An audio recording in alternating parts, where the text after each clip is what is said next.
Yeah. So this morning, depends on what time you're watching it, right?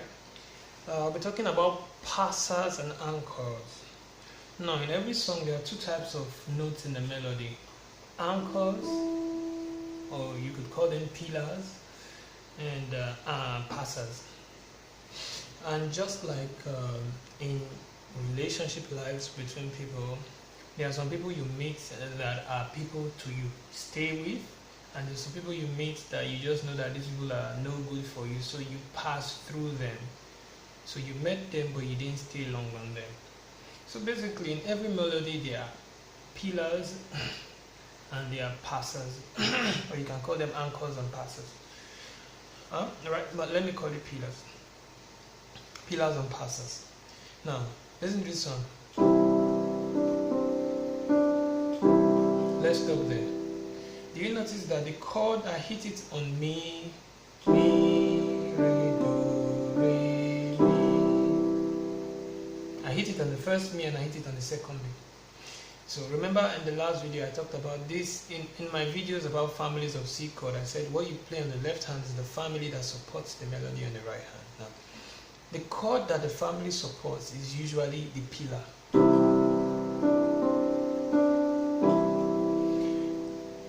And if you take away pillar from a song, it literally changes the whole song, and it becomes almost unidentifiable. For example, if I change me as the beginning and put so, watch. It changes the song completely. So you don't change what's it called? Pillars very often. Although I'll tell you later as the lesson goes on how you can change pillars. But for now, you don't change pillars. You only change passers. You can only change passers. So instead of doing all the time, you can change it to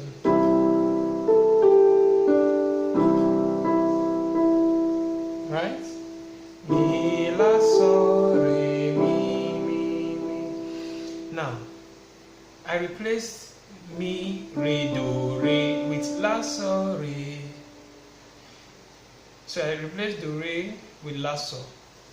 Now in music there's something called the pentatonic scale. It is a series of 5 notes that can always be used to replace any note on the piano. So it's the do, re, mi, so, la.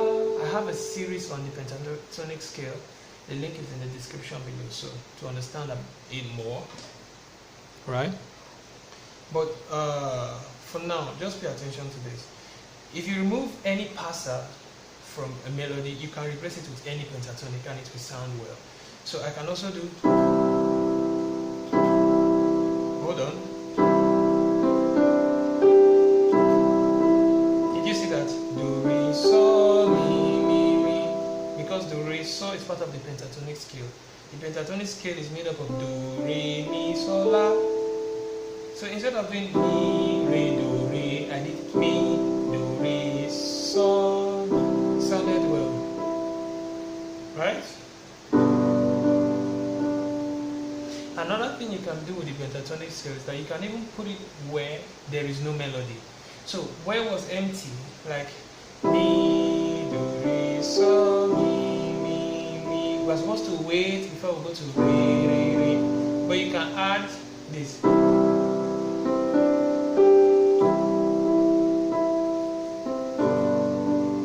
Did you see? There was nothing there before, but you can add the pentatonic there, right?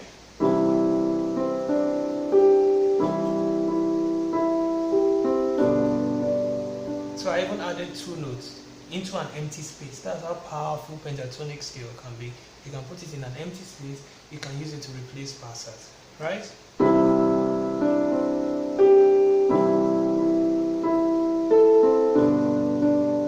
I did la, do, re now. Re.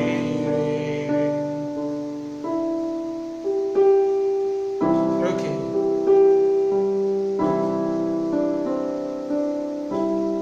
Another thing you can do is that you can replace anchors, but then I'll teach that in the next video. For now, just know that you can put the pentatonic scale in in place of passers and in empty spaces.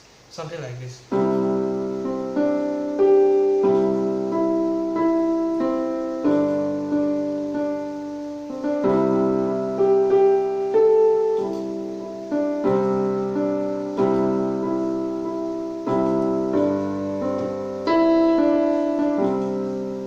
I did, instead of doing rhythm, I was just filling it up with the pentatonic notes, right? I hope you understand this video. Experiment with it. The good thing about music is that if you can do it for Mary Had a Little Lamb, you can do it for any other song in the world. It's almost like driving a car. If you learn to drive one car, you don't need to learn to drive other cars. Automatically, you can drive other cars. This same idea applies to every song in the world, right? So when you're playing for your friends, you don't play one song the same way twice. You can mix it up with the pentatonic scale. Remember I said the pentatonic scale, a detailed series is in the link below, so please watch that, and see you in the next episode. Please subscribe, it will mean a lot to you. Bye.